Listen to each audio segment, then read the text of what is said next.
প্রতিপক্ষের বক্তব্য শুনে মনে হচ্ছে টেকসই উন্নয়ন মানে এক পুরুষে গড়ে ধন আরেক পুরুষ খায়, পরের পুরুষ এসে দেখে খাওয়ার কিছু নাই। কেননা টেকসই উন্নয়নের সংজ্ঞায় সবচেয়ে গুরুত্বপূর্ণ দিকটি হলো বর্তমানে চাহিদা পূরণ করে ভবিষ্যৎ প্রজন্মের চাহিদা পূরণের জায়গাটি অক্ষুণ্ণ রাখা। কিন্তু তাদের দেখানো উন্নয়নের প্রেসক্রিপশনে এ বিষয়ে সুনির্দিষ্ট কোনো দিক নির্দেশনা নেই। বলা হয়ে থাকে কৃষক বাঁচলে বাঁচবে দেশ, হবে সোনার বাংলাদেশ। মাননীয় মডারেটর, এখনও দেশের অধিকাংশ মানুষ কৃষিকে আঁকড়ে ধরে জীবিকা নির্বাহ করছে, কিন্তু কথা হলো দেশের এই সিংহভাগ কৃষিজীবী মানুষকে মানসম্মত শিক্ষায় শিক্ষিত ও কৃষিজ্ঞানে প্রশিক্ষিত করে গড়ে তুলতে না পারলে একদিকে যেমন কৃষি উৎপাদন বৃদ্ধি করা সম্ভব হবে না, অন্যদিকে অপরিকল্পিতভাবে রাসায়নিক সার ও কীটনাশক ব্যবহার করায় প্রাকৃতিক পরিবেশ ও জীববৈচিত্র্য চরমভাবে ধ্বংস হয়ে যাবে, যা টেকসই উন্নয়নে বড় বাধা। তাই আমাদের বক্তব্য হলো মাননীয় মডারেটর, কৃষিজ উৎপাদন বৃদ্ধি ও প্রাকৃতিক বিপর্যয় রোধ করে টেকসই উন্নয়ন নিশ্চিত করতে শিক্ষা খাতে আরও বেশি বিনিয়োগ করে শিক্ষা ব্যবস্থায় কিছু কৃষিবান্ধব পদক্ষেপ গ্রহণ করতে হবে। আর সেই পদক্ষেপগুলো হলো: 1. কৃষি গবেষণায় বরাদ্দ বাড়াতে হবে। 2. কৃষি শিক্ষার প্রসারে আরও বেশি কৃষি বিশ্ববিদ্যালয় স্থাপন করতে হবে। এবং 3. কৃষকদেরকে প্রশিক্ষণের আওতায় এনে প্রশিক্ষিত জনশক্তি হিসাবে গড়ে তুলতে হবে। আর তার জন্য শিক্ষাক্ষেত্রে অধিক বিনিয়োগের কোনো বিকল্প নেই। লক্ষ্য করুন প্রতিপক্ষ, সাম্প্রতিক সময়ে বিশ্বব্যাংকের এক জরিপে দেখা গেছে বাংলাদেশের মোট জনসংখ্যার 70% বয়স 32 বছরের নিচে, যাকে বলা হয় ডেমোগ্রাফিক ডিভিডেন্ড। মাননীয় মডারেটর, আমরা বিশ্বাস করি ডেমোগ্রাফিক ডিভিডেন্টে এই সুবিধা ভোগ করে আমরা খুব দ্রুত উন্নত দেশে পরিণত হব এবং দারিদ্র্যের হারও হয়তো সাময়িকভাবে কমবে। কিন্তু মাননীয় মডারেটর, আমাদের পরবর্তী প্রজন্ম যদি সেই অর্জন ধরে রাখতে না পারে তাহলে সব কিছু অর্থহীন হয়ে পড়বে, যেমনটি হয়েছে নাইজেরিয়ায়।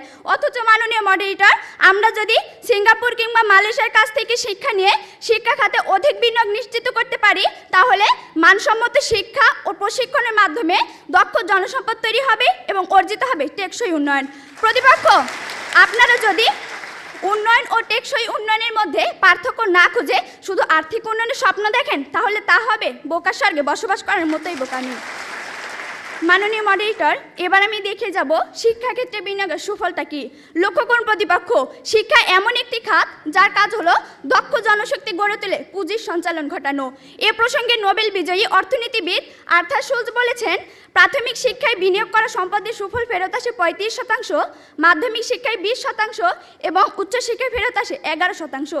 তাছাড়া বিভিন্ন ধরনের বিনিয়োগের মাধ্যমে দক্ষ জনসম্পদ গড়ে তোলা যায়, যাকে বলা হয় রিটার্ন অন ইনভেস্টমেন্ট। মাননীয় মডারেটর, আমাদের দেখানো শিক্ষাক্ষেত্রে বিনিয়োগ যখন বর্তমানের পাশাপাশি ভবিষ্যতের নিরাপত্তা নিশ্চিত করছে, তখন প্রতিপক্ষ কেবল বিতর্কের খাতিরে আমাদের বক্তব্যে বিরোধিতা করছেন।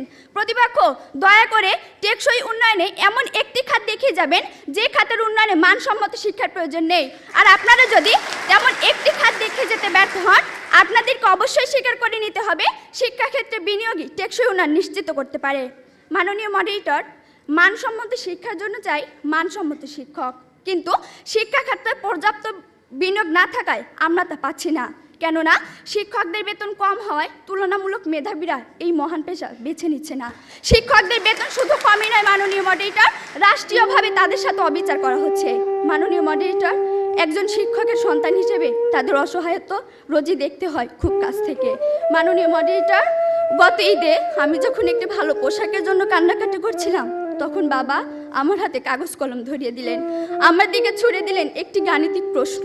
একজন দিনমজুরের দৈনিক আয় 300 টাকা হলে মাসে তিনি কত টাকা আয় করেন? মাননীয় মডারেটর, মুখে মুখে বাবাকে জবাব দিলাম 9000 টাকা।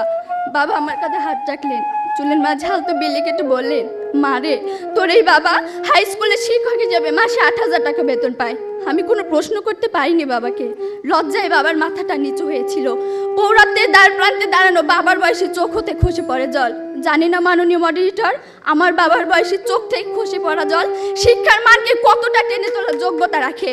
মাননীয় মডারেটর, এই যদি হয় শিক্ষাগুরুর জীবন, তাহলে একটা সময় হয়তো এদেশে আর কোনো শিক্ষকই পাওয়া যাবে না। এমন বাংলাদেশ আমরা কখনোই আশা করি না। মাননীয় মডারেটর, 30 লক্ষ লাশের একটি পাহাড় মারিয়ে আমরা বর্তমানে এসে দাঁড়িয়েছি। 2 লক্ষ মায়ের স্নেহের আঁচলে সাজিয়েছি দেশ। প্রতিপক্ষ, বঙ্গবন্ধুর স্বপ্ন, লাখো শহীদের প্রত্যাশা আর বীর জননীর ত্যাগের প্রতিদান দেওয়ার এখনই সময়। আর তার জন্য চাই শিক্ষাক্ষেত্রে অধিক বিনিয়োগের মাধ্যমে টেকসই উন্নয়ন নিশ্চিত করা। ধন্যবাদ মাননীয় মডারেটর, ধন্যবাদ সবাইকে।